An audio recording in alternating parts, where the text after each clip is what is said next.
Buenas tardes, queridos amigos, nuevamente aquí en tu espacio Conéctate con TFKM a las 4:50 de la tarde del día martes 20 de diciembre. Pues ya nos queda poco para que finalice este 2016, este llamado libro de los 365 días. Esto es algo muy cómico porque las personas dicen el 1 de enero. Vamos a empezar el libro. Vamos a escribir la primera página de las 365. Aquí no existe página, la página la hace usted, los días lo hace usted, así que simplemente viva el día a día, empiece un nuevo año y continúe con los proyectos que no cumplió en el 2016. Y pues hablando de todos los temas importantes que están ahora mismo pasando aquí en la ciudad, pues en la ciudad no, en el mundo entero, simplemente hacemos un llamado de tolerancia, un llamado de paz, para que todos estos disturbios, todas estas cosas horribles que están pasando en el mundo entero, pues cesen o simplemente se vayan, eliminen, porque está muy complicada la situación a nivel mundial, y terminemos este año en paz, terminemos este año con una mirada feliz y no una mirada triste a todas esas noticias que escuchamos diariamente. Y continuando pues con el tema de las enmiendas, esto es muy importante, muy importante siempre aclarar que nosotros no somos abogados, ni representamos a ningún tipo de abogado.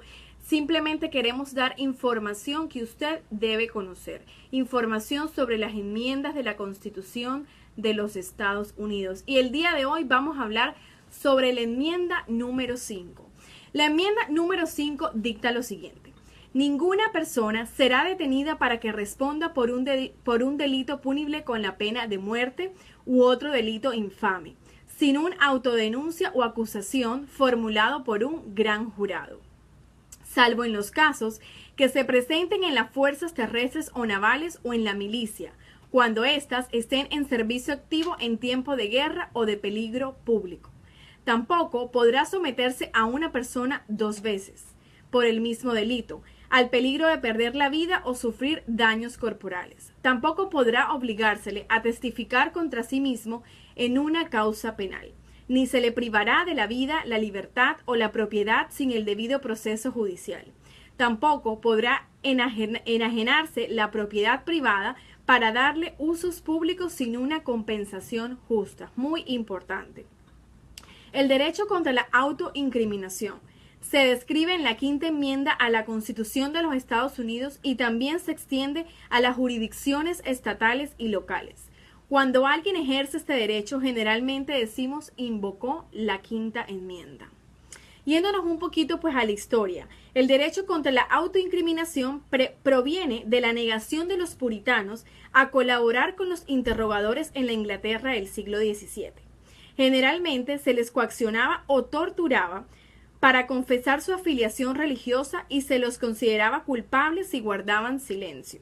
El derecho inglés otorgó a sus ciudadanos el derecho contra la autoincriminación a mitad del siglo XVII, cuando una revolución estableció un mayor poder parlamentario. Miren qué interesante este tema. Los puritanos escaparon de la persecución religiosa y trajeron esta idea a los Estados Unidos, donde eventualmente se convertiría en parte de la Declaración de Derechos. En la actualidad, los tribunales han dictaminado que el derecho contra la autoincriminación incluye evidencia testimonial o comunicativa en interrogatorios policiales y procedimientos legales. Así que miren la importancia de lo que es la quinta enmienda de la Constitución de los Estados Unidos. En el juicio, pues la quinta enmienda le confiere a un acusado el derecho a no testificar.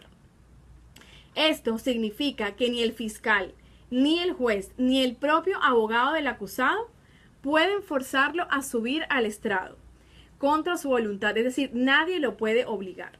Sin embargo, un acusado que sí elija testificar no puede optar por responder algunas preguntas y no otras. Una vez que el acusado sube al estrado de los testigos, se considera que renunció a este derecho específico de la quinta enmienda durante todo el juicio. Es decir, en palabras simples, usted tiene el derecho a permanecer callado y a no testificar. Pero ¿qué ocurre? Una vez que usted diga que va a subir al estrado y va a testificar, no puede escoger ni puede elegir si contesta unas preguntas o otras no. Simplemente asume su responsabilidad de contestar lo que le pregunten. Los acusados también pueden ejercer sus derechos de la Quinta Enmienda durante juicios civiles si el testimonio los expondría a cargos penales. Sin embargo, no gozan de las mismas protecciones contra el sesgo del jurado con respecto a la responsabilidad. Esto significa que un jurado tiene la libertad de hacer interferencias cuando un acusado elige no testificar en un juicio civil por miedo a la autoincriminación. Los demandados civiles generalmente alegan ignorancia, es decir, simplemente no recuerdo, no sé qué pasó, en lugar de invocar la quinta en estos casos. Así que aquí hay una diferencia, simplemente me voy para el tema de que no recuerdo, no sé qué pasó, alegan ignorancia. En un juicio penal, no solo el acusado goza del derecho de la Quinta Enmienda de negarse a testificar. Los testigos llamados al estrado pueden negarse a responder determinadas preguntas sin responderlas, y esto los implicaría en algún tipo de actividad penal. No estamos hablando de limitar a la causa de un juicio. Por ejemplo, los testigos y los acusados en juicios por delitos organizados generalmente invocan la Quinta Enmienda. Así que miren qué interesante es toda esta información que de pronto desconocemos, o que mucha información que ustedes desconocen de lo que se trata de todas las enmiendas, pero que deben pues tener el conocimiento amplio de cuándo ustedes pueden aplicar estas enmiendas.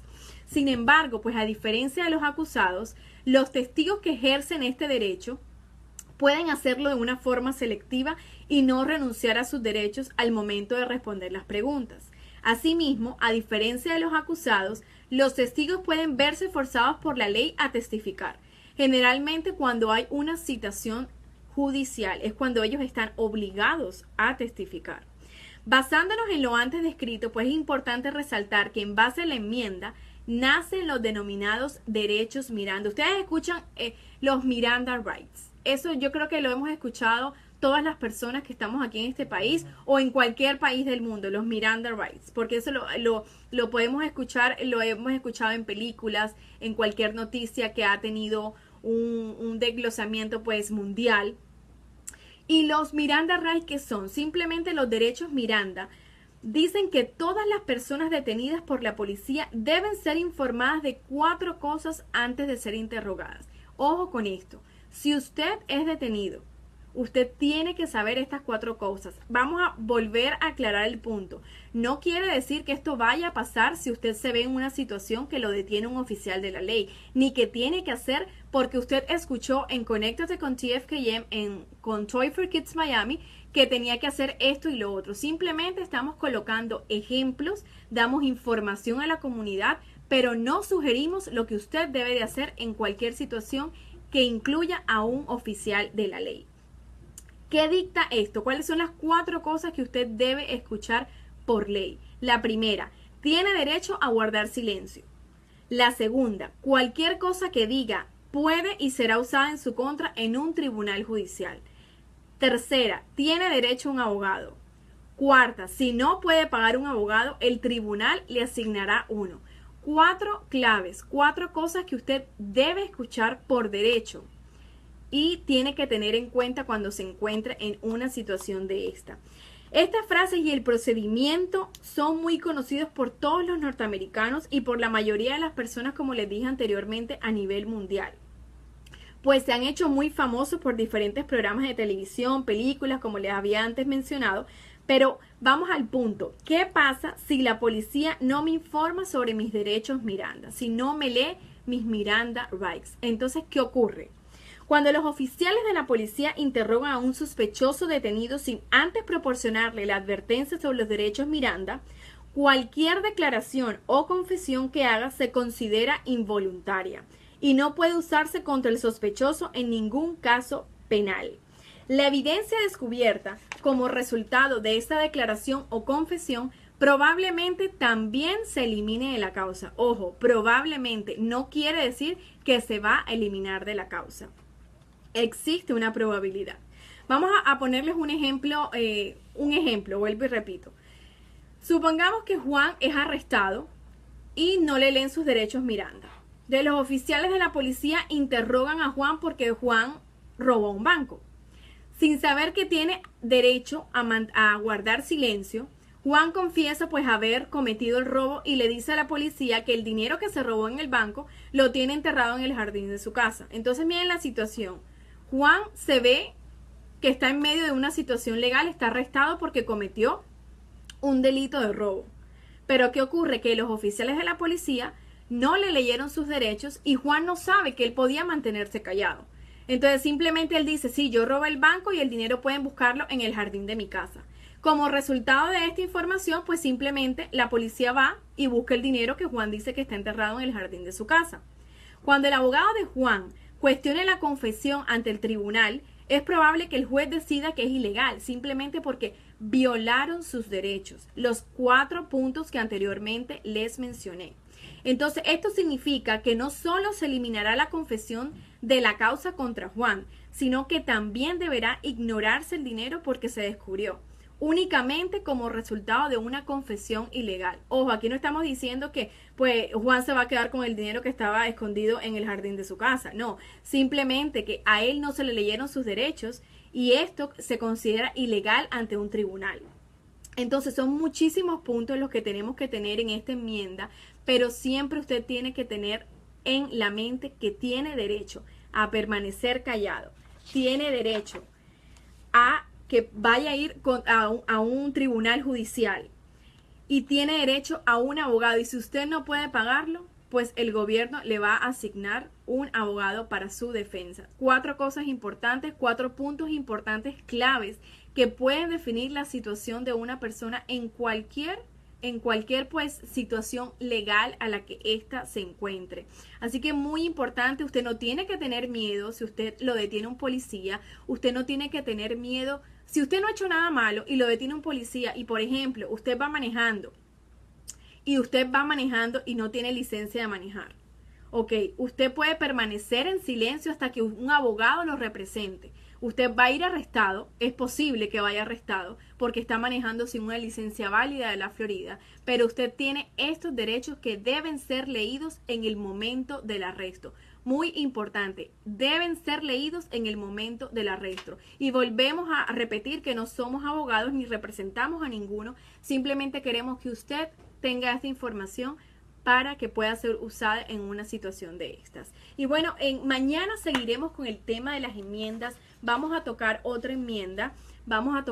Nos faltarían unas 13, 14 enmiendas de las 27 que ya hemos ido hablando en los programas anteriores de muchas de esas, pero nos quedan unas 13, 14 para poder culminar el tema de las 27 enmiendas de la Constitución de los Estados Unidos. Y mañana vamos a tocar un tema muy importante. Este tema nos los han requerido desde hace mucho tiempo, pero pues estamos preparándole la información con profesionales para que usted pueda saber qué hacer en ese caso. Vamos a ponerles un ejemplo.